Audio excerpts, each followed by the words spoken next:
સુરત એસઓજીને માહિતી હતી કે પંચશીલનગર ઝુંપડપટ્ટીની અંદર એક શિવરાજસિંહ ઉર્ફે શિવો દરબાર કે જે ઘણા બધા ગુનાઓમાં વોન્ટેડ છે તે એમડીનો ધંધો કરી રહ્યો છે અને એની એમો એવી હતી કે તે પંચશીલનગર આખાને ટોટલ 24 હાઈ ડેફિનેશન નાઇટ વિઝનવાળા સીસીટીવી કેમેરાથી એને સજ્જ કરેલા અને પોલીસની તથા તમામ મુવમેન્ટ ઉપર એ નજર રાખી રહ્યો હતો. એ પોતે એમેઝોનમાંથી 4 વોકી ટોકી ઓનલાઈન મંગાવેલા અને એ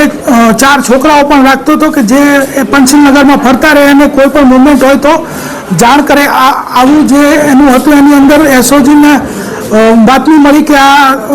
ડ્રગ્સ વેચી રહ્યો છે તો એસઓજીના ટોટલ અધિકારી અને કર્મચારી ટોટલ 20 બાઇક લઈને અલગ અલગ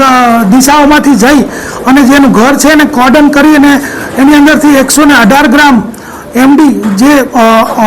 11,83,600નું થાય છે તે ઉપરાંત